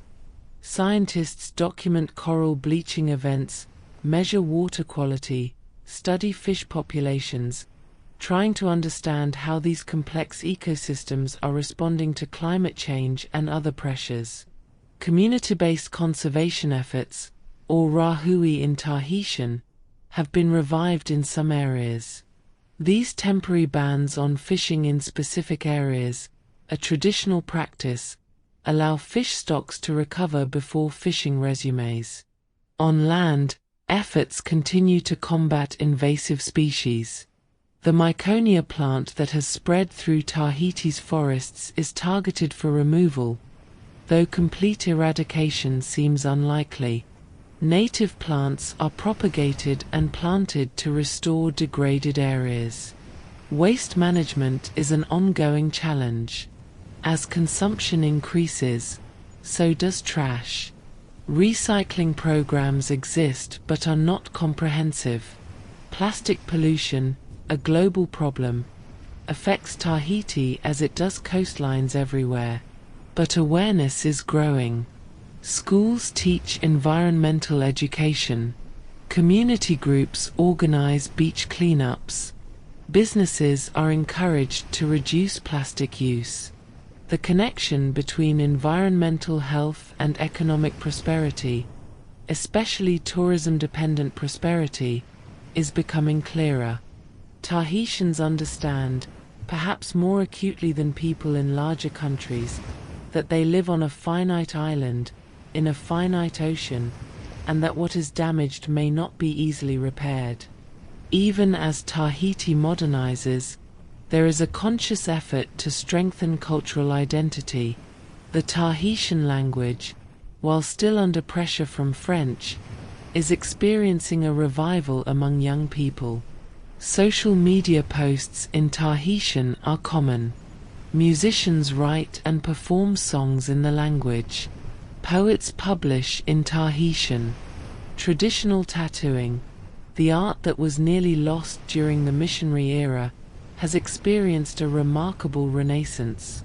Tahitian tattoo artists are now recognized worldwide for their skill. The geometric patterns, once forbidden, are now worn with pride by young Tahitians reclaiming their heritage. These tattoos, called tatau in Tahitian, are not mere decoration. Each pattern has meaning. The placement on the body carries significance. To receive a traditional tattoo is to connect with ancestors, to make a statement about identity, to carry culture on your skin. Traditional navigation, the wayfinding knowledge that brought the first Polynesians to these islands, is also being revived. In 1976, the Polynesian Voyaging Society built Hokule, a double-hulled canoe based on ancient designs, and successfully sailed it from Hawaii to Tahiti using only traditional navigation techniques. This voyage proved that the ancient migrations were not accidents, but deliberate expeditions by skilled navigators. Inspired by Hokule's success, other voyaging canoes have been built throughout Polynesia, including in Tahiti. Young people are learning the old techniques, studying the stars, reading the swells, connecting with an aspect of their heritage that had nearly disappeared. In 2014, FA of Fate, a Tahitian voyaging canoe, completed a journey to Hawaii and back, recreating the ancient connection between these island groups.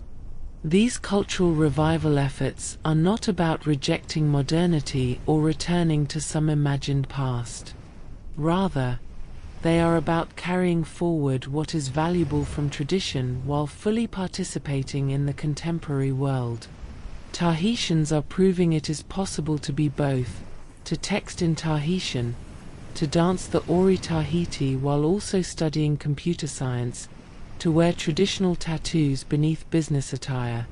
In 2020, the world faced a test that reached even this remote island.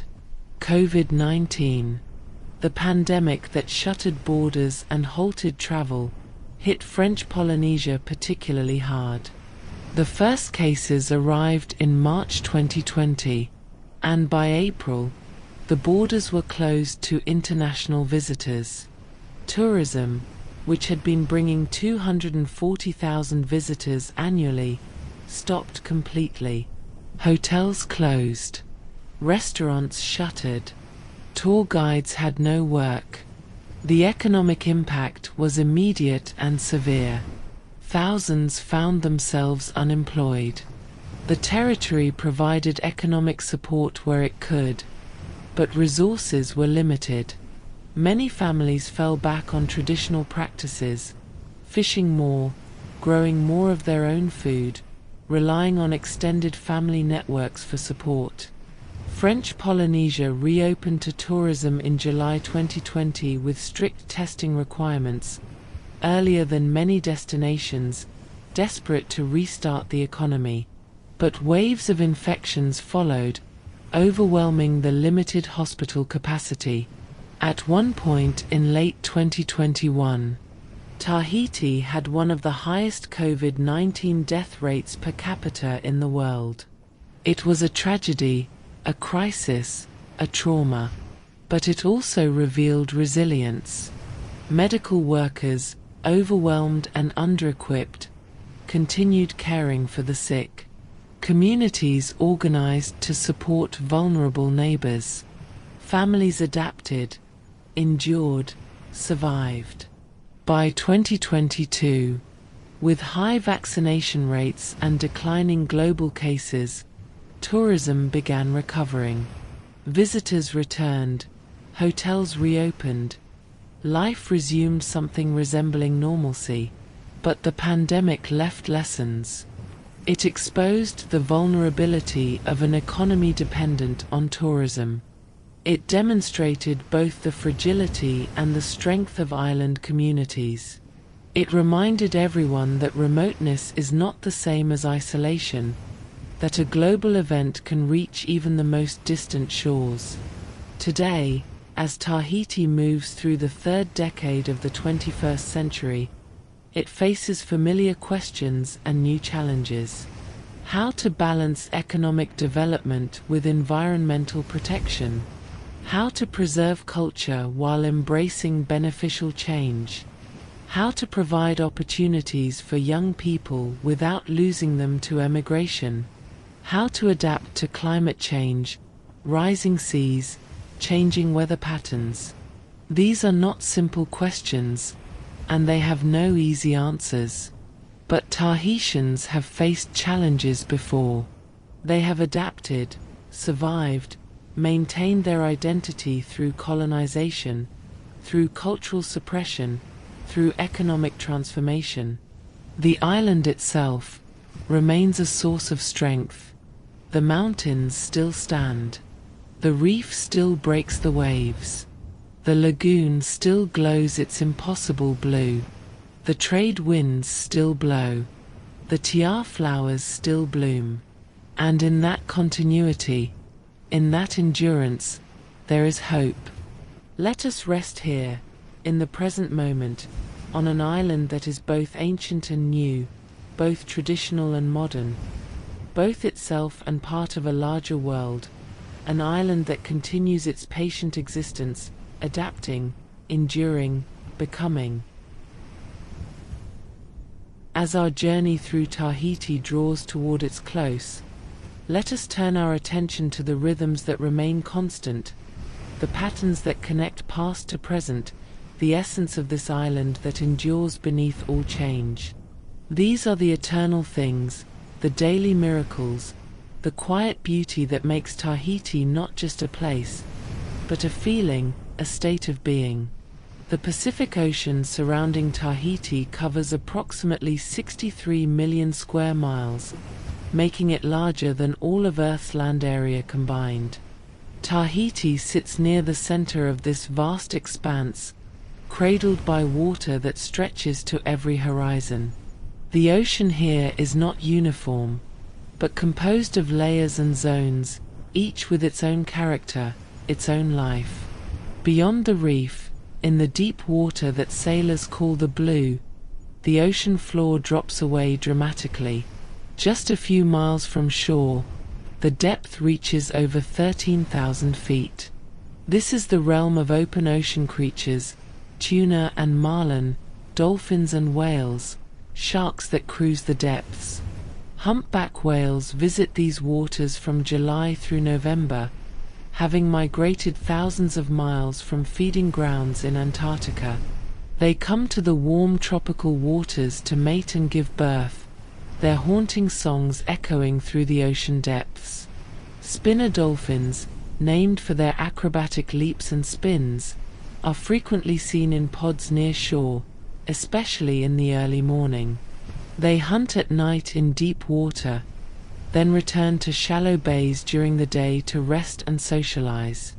The reef itself, that ring of coral encircling much of the island, is among the most biodiverse ecosystems on Earth. Scientists estimate that a single healthy coral reef can support over 4,000 species of fish, plus countless invertebrates, algae, and other organisms. The coral polyps, those tiny animals that build the reef, exist in partnership with zooxanthellae, microscopic algae that live within the coral tissue. The algae photosynthesize, producing sugars that feed the coral. In return, the coral provides the algae with protection and access to sunlight. This partnership, refined over millions of years of evolution, is delicate. Water that is too warm causes the coral to expel the algae, a phenomenon called bleaching. Without their algal partners, the corals slowly starve. Climate change, warming the oceans, threatens this ancient partnership, and with it, the entire reef ecosystem. But for now, on a calm day, when you float in the lagoon and look down through crystalline water, you can see the reef in all its complexity. Brain corals creating rounded sculptures, staghorn corals branching like underwater forests, plate corals forming shelves and terraces, and moving through this underwater garden, an endless parade of life. Parrotfish grazing on algae, their beaks scraping audibly against the coral. Angelfish in brilliant blues and yellows. Wrasses darting between coral heads. Octopuses hiding in crevices, changing color to match their surroundings. The ocean, patient and powerful, continues its work, building, sustaining, embracing the island it created millions of years ago. While the ocean surrounds, the mountains define. Tahiti's volcanic peaks, though extinct for millions of years, continue to shape everything about the island. The highest peak, Mount Orohina at 7,352 feet, is often hidden in clouds. These clouds form when moisture-laden trade winds rise up the mountainside, cool, and release their water. The summit receives over 400 inches of rain annually, among the highest rainfall totals anywhere on Earth. This constant rain has carved the mountains into shapes of stunning drama. Deep valleys, called amphitheater valleys by geologists, cut into the volcanic rock. Some of these valleys have walls over 3,000 feet high, nearly vertical, clothed in vegetation that clings impossibly to the steep slopes. Waterfalls cascade down these walls, some falling in unbroken drops of hundreds of feet, creating mist that catches the sunlight in rainbow arcs. The most famous waterfall, the Tower Falls, drops approximately 985 feet in 3 stages, making it one of the tallest waterfalls in the South Pacific. Reaching it requires a hike through lush forest, following the Tower River as it descends from the mountain heights.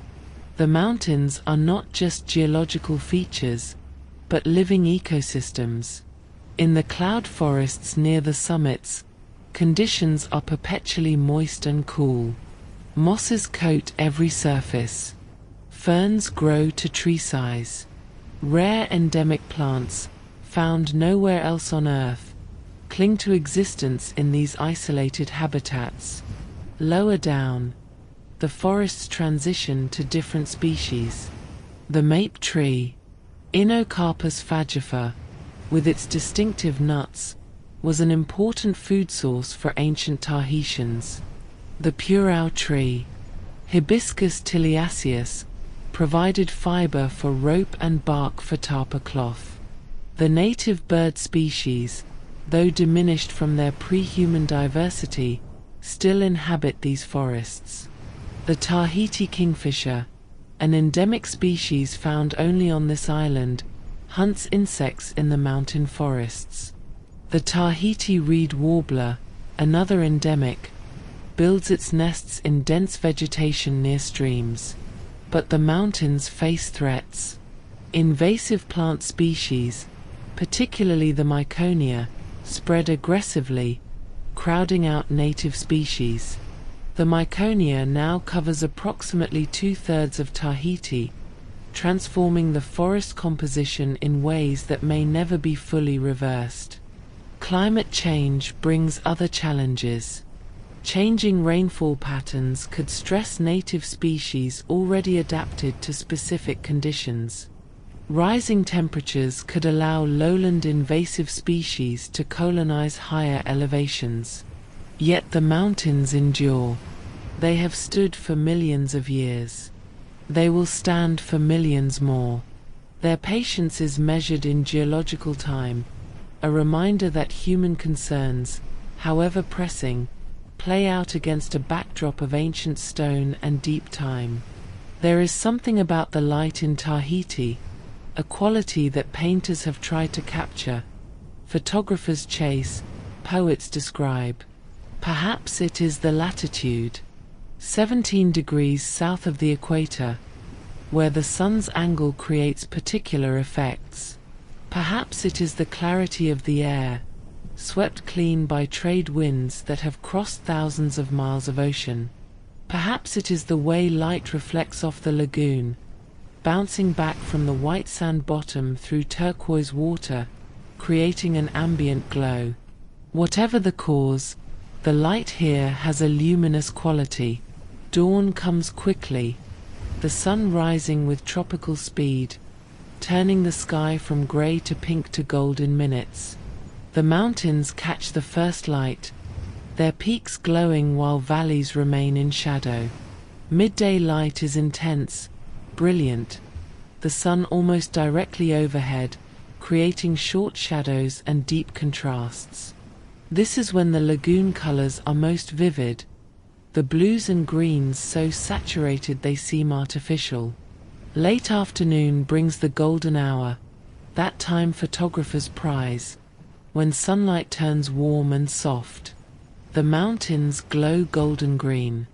The ocean takes on copper highlights. Shadows lengthen and soften.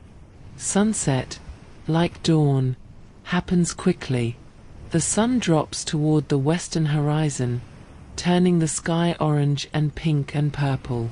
For a few minutes, everything is bathed in warm light. Then the sun touches the ocean, seems to pause, and slips below the horizon. Twilight is brief. Within 20 minutes of sunset, darkness has fallen. But what darkness? Far from major cities, with minimal light pollution. Tahiti's night sky reveals stars that urban dwellers never see. The Milky Way stretches across the heavens, a river of light, so dense with stars that individual points blur together. The Southern Cross hangs in the sky, the constellation that guided Polynesian navigators for centuries. Canopus, the second brightest star in the night sky, shines brilliantly. In the right season, the Magellanic Clouds, small satellite galaxies of the Milky Way, are visible as hazy patches. Ancient Tahitians knew these stars intimately. They had names for individual stars and for constellations. They understood the star paths, the way certain stars rose and set at specific points on the horizon, creating a celestial compass for ocean voyaging. Modern Tahitians, even those who live primarily under electric lights, can still step outside, look up, and see the same stars their ancestors navigated by. The sky, like the ocean and mountains, connects past and present, reminding everyone of continuities that transcend individual lives. Though Tahiti lacks the dramatic seasonal changes of temperate climates, the island still has its seasons, its rhythms of wet and dry, of fruiting and flowering. The wet season, called Te Tauaraya, runs from November through April.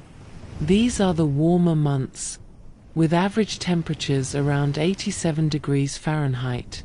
Though the humidity makes it feel hotter, this is when the tropical rains come.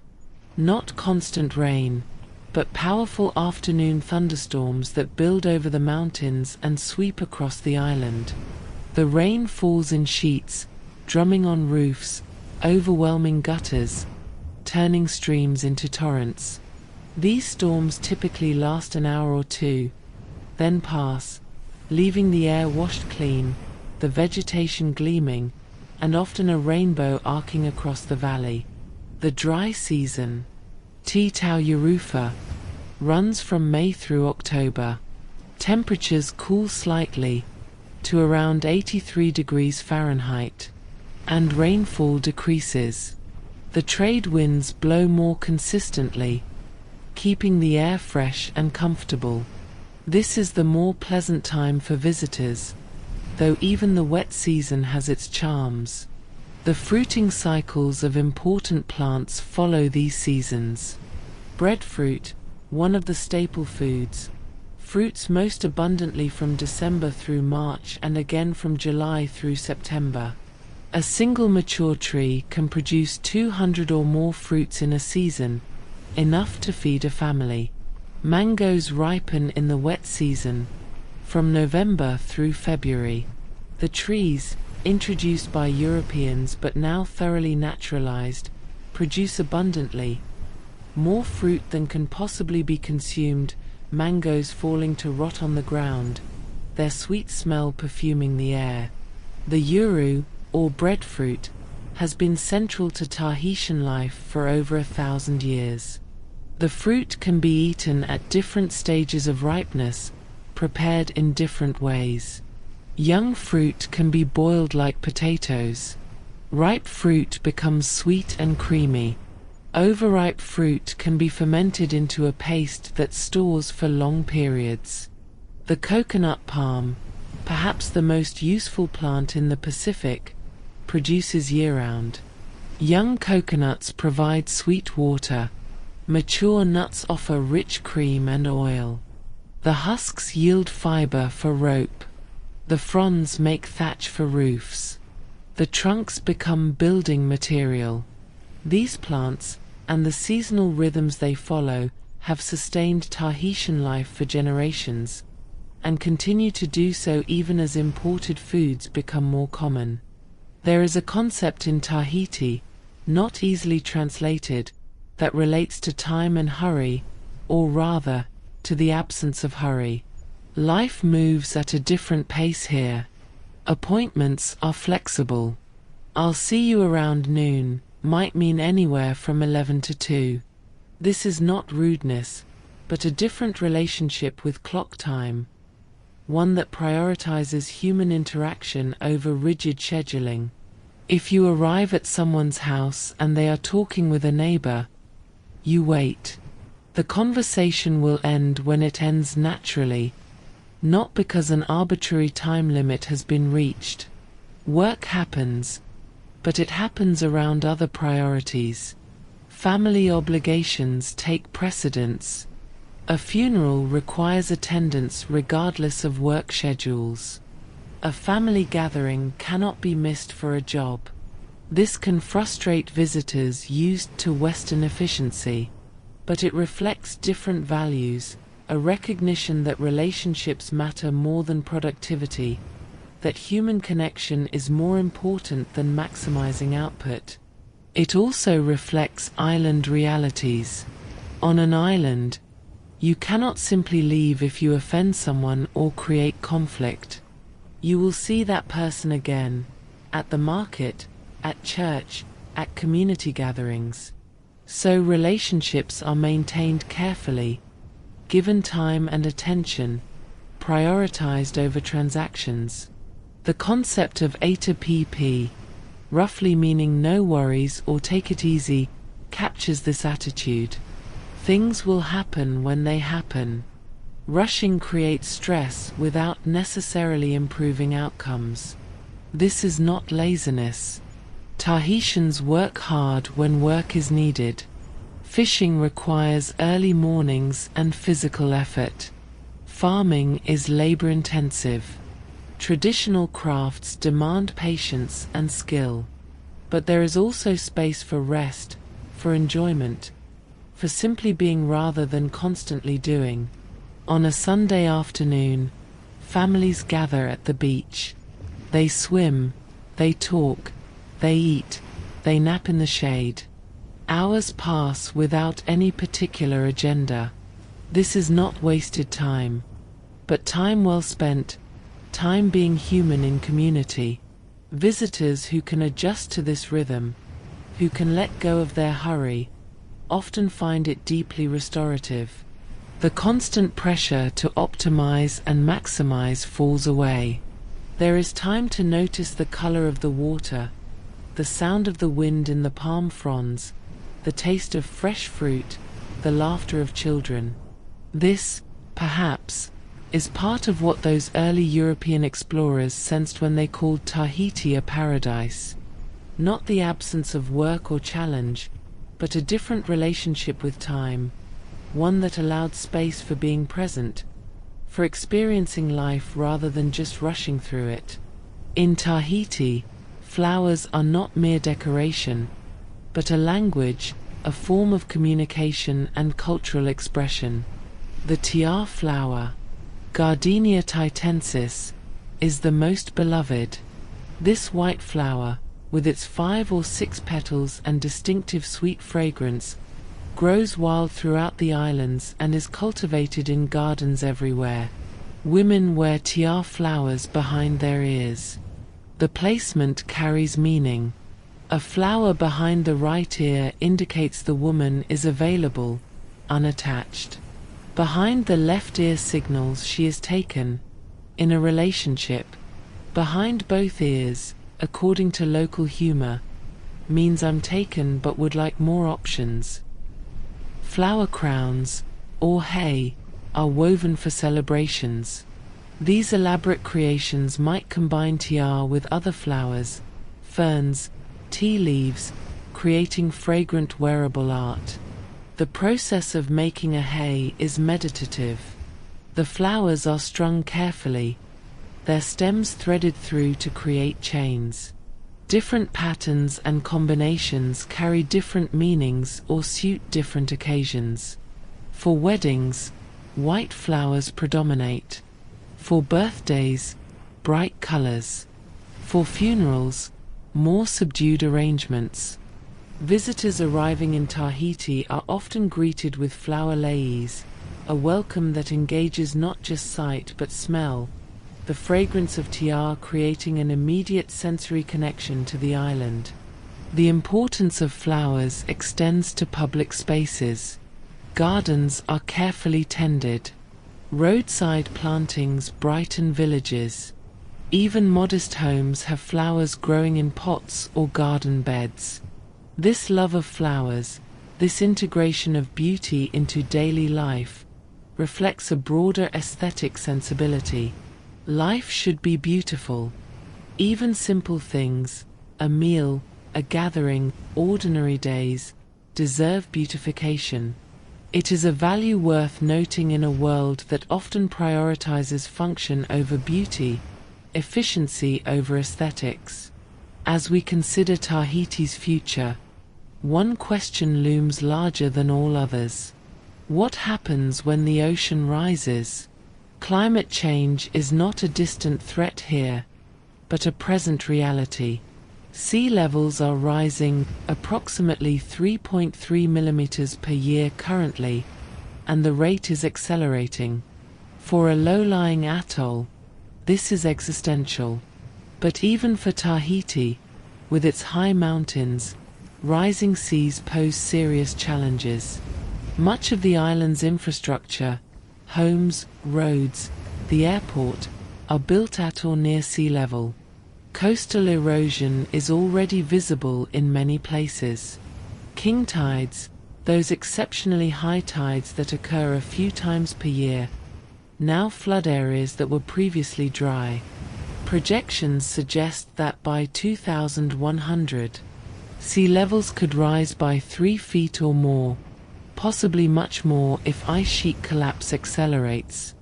This would inundate significant portions of coastal development, contaminate freshwater sources with salt water, increase flooding during storms, and potentially make the airport unusable.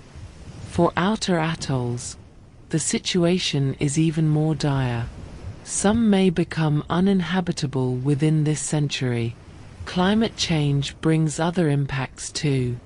Ocean acidification, caused by the ocean absorbing carbon dioxide from the atmosphere, makes it harder for corals and shellfish to build their calcium carbonate skeletons and shells.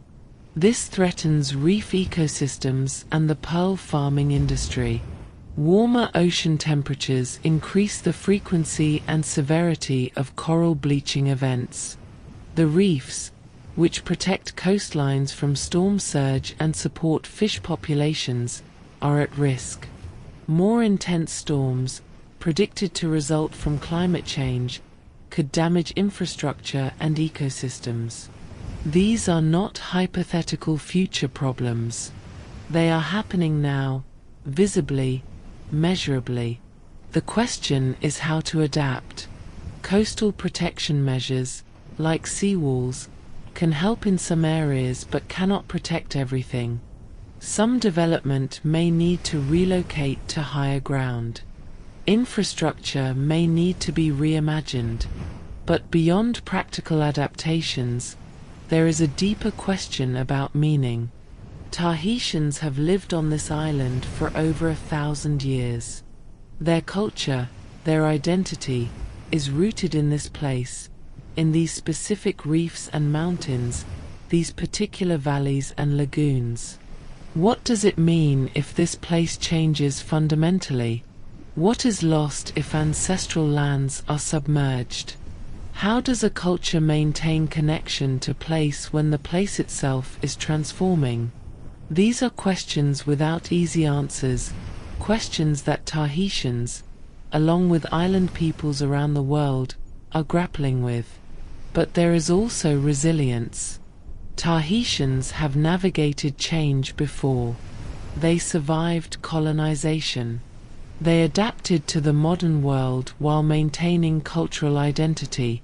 They endured the nuclear testing era. They recovered from the pandemic.